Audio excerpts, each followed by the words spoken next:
Évangéliste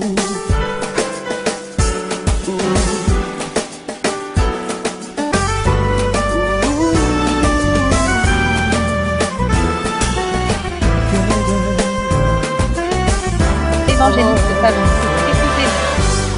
Donc, nous voyons toujours le système du monde. Alléluia. Le système du monde. Lorsque nous parlons du système du monde, nous sommes en train de voir, en fait, toutes les forces spirituelles, les forces économiques, toute forme de force, alléluia, qui ont un impact dans la vie du monde, le monde des hommes, pas le monde des animaux.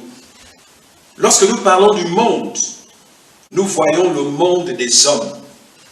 Alléluia. Amen. La terre et d'autres types de mondes physiques ne seraient rien sans le monde des hommes. Alléluia. Amen. Et donc, c'est ce qui nous intéresse aujourd'hui. En tant qu'enfant de Dieu, en tant que chrétien, il est vital, il est important d'avoir en fait la conscience du monde dans lequel tu fonctionnes. Il est important que tu regardes autour de toi chaque jour pour considérer le monde dans lequel tu fonctionnes. Si tu ne le fais pas, tu vas vivre et tu seras surpris lorsque le Seigneur viendra. Et c'est comme ça que beaucoup de chrétiens vont rater l'enlèvement. Ils vont rater l'enlèvement à cause du fait qu'ils se sont conformés au siècle présent. Ils se sont conformés au monde. Si bien qu'ils ne réalisent pas qu'ils ne sont pas de ce monde. Nous sommes de Dieu. Amen. Alléluia. Amen. Peu importe le temps que cela prend, nous sommes de Dieu. Amen. Nous sommes véritablement de Dieu. Amen. Alléluia. Amen. Et donc, aujourd'hui, j'aimerais nous montrer un certain nombre de choses que le diable a fait.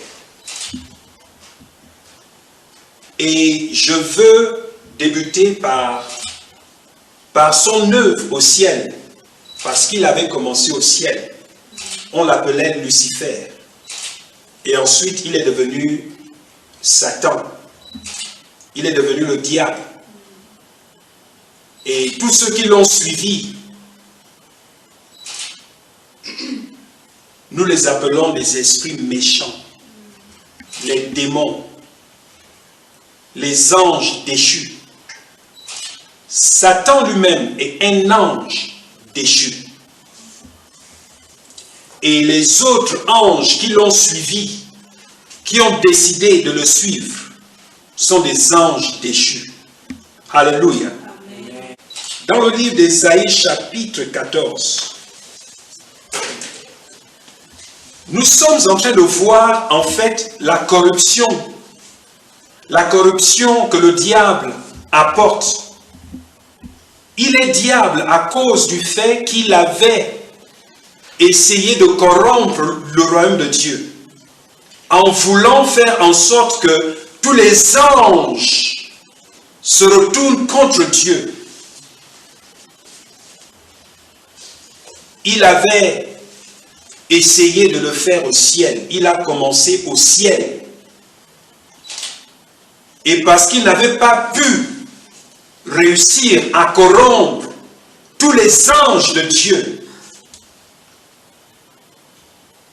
après que Dieu l'ait précipité sur la terre, il a décidé de corrompre tout ce qui sera autour de lui. C'est comme ça qu'il avait commencé avec Adam et Ève. Alléluia. Et donc, avant d'aller chez Adam et Ève, j'aimerais que nous puissions regarder un peu l'œuvre qu'il a accomplie au ciel. pour que vous sachiez quel est le caractère du diable. Il est là pour voler, il est là pour détruire, et il est là pour tuer. Alléluia. Donc, Ésaïe chapitre 14, je lis le verset 9. La Bible dit, le séjour des morts s'émeut jusque dans ses profondeurs pour t'accueillir à ton arrivée. Il réveille devant toi les ombres, tous les grands de la terre. Il fait lever de leur trône tous les rois des nations. Et tous disent, toi aussi, tu es sans force comme nous. Alléluia. Amen. Et ta magnificence est descendue dans le séjour des morts. Avec le son de tes luttes. Sous toi est une couche de verre. Et les vers sont ta couverture. Et te voilà tombé du ciel, astre brillant. Oh!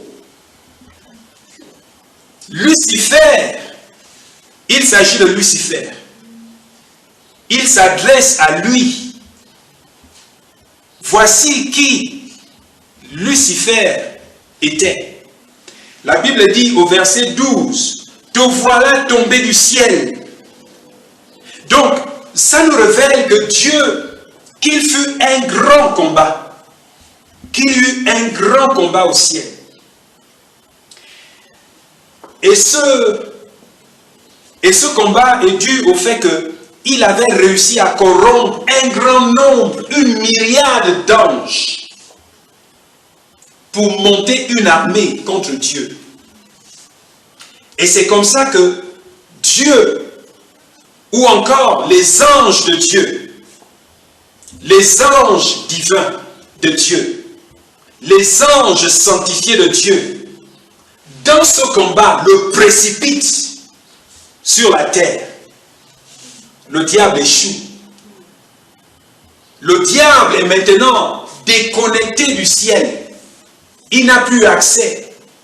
En d'autres termes, il ne peut plus corrompre un plus grand nombre. Donc, il est complètement déconnecté. Et quand il est envoyé sur la terre, lorsqu'il tombe, lorsqu'il chute, lorsqu'il est précipité sur la terre, il est précipité ensemble avec tous les anges déchus. Et quand cela se déroule, ça se déroule avant la création d'Adam et Ève. Alléluia. Amen. Avant d'aller dans Genèse, j'aimerais relire le verset 12. La Bible dit, « Te voilà tombé du ciel, astre brillant, fils de l'aurore, tu es abattu à terre, toi, le vainqueur des nations. » Alléluia. Amen. Il est le vainqueur des nations. Et l'apôtre Paul avait dit qu'il est le Dieu de ce monde. Voici qui il est. Le verset 13. Tu disais en ton cœur, je monterai au ciel. J'élèverai mon trône au-dessus des étoiles de Dieu. Oh, au-dessus des étoiles de Dieu. Voici les pensées qu'il nourrissait dans son cœur. Beaucoup d'hommes sont comme ça. C'est pourquoi nous devons apprendre à discerner au-delà du sourire. Parce que les ennemis sont toujours dans la maison. C'est vrai, nous avons beaucoup d'ennemis qui sont hors de la maison. Mais les ennemis les plus dangereux sont ceux-là qui sont dans la maison. Alléluia. Amen. Tu disais en ton cœur, je monterai au ciel, j'élèverai mon trône au-dessus des étoiles de Dieu. Je m'assiérai sur la montagne de l'assemblée. À l'extrémité du septentrion. Je monterai sur le sommet des nuées.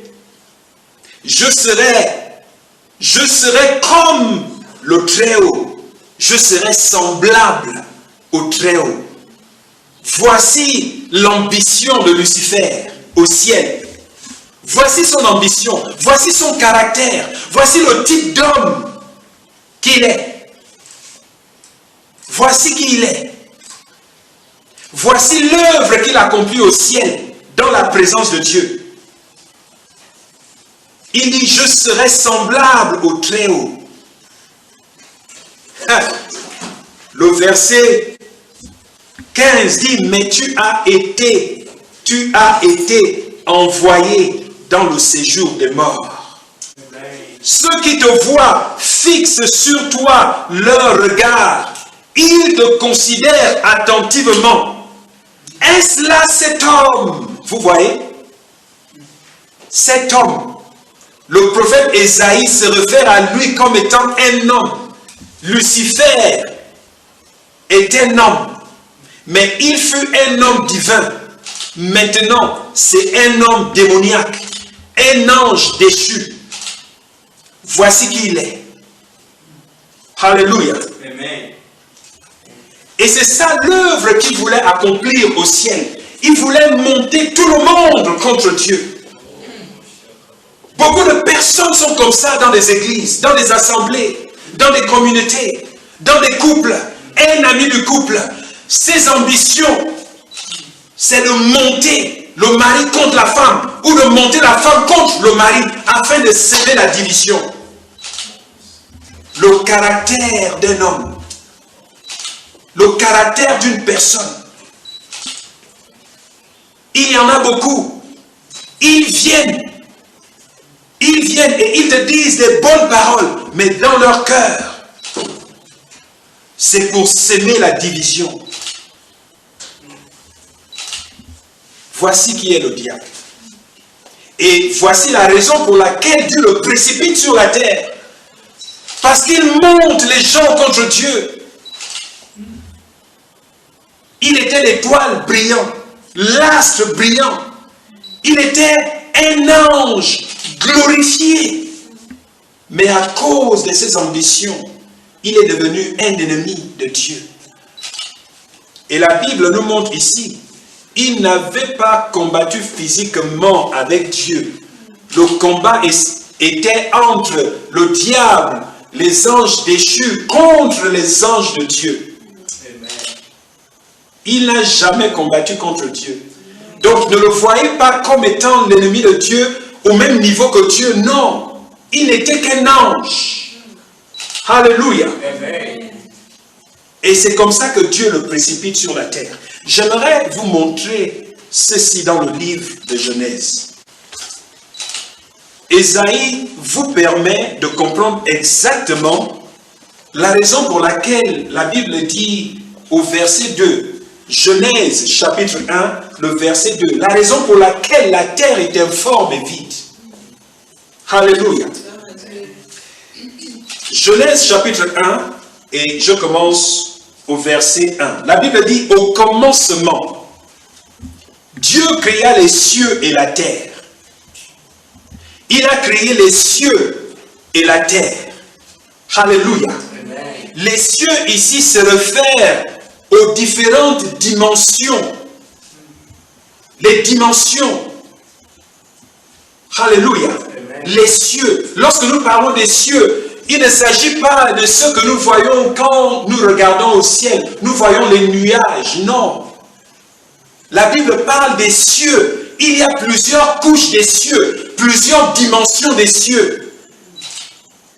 Nous avons plusieurs cieux qui sont physiques. Nous avons aussi plusieurs autres cieux qui sont spirituels. Nous fonctionnons dans un monde multidimensionnel. Et lorsque Dieu a précipité Lucifer avec les anges déchus, les anges qu'il avait suivis, c'était tout simplement une déconnexion entre les cieux où se trouve Dieu et les cieux dans lesquels il peut fonctionner.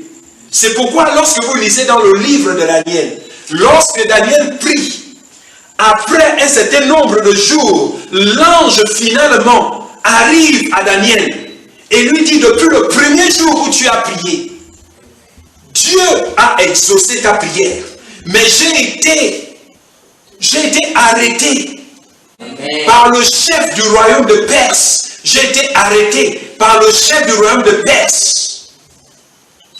Ça, c'était dans les cieux. Mais ces cieux-là ne sont pas les cieux où siège le Seigneur des Seigneurs, l'Éternel des armées. Mais je vous explique ceci afin que vous sachiez ce que la Bible se réfère lorsqu'elle parle des cieux. La Bible dit: Merci de nous avoir suivis.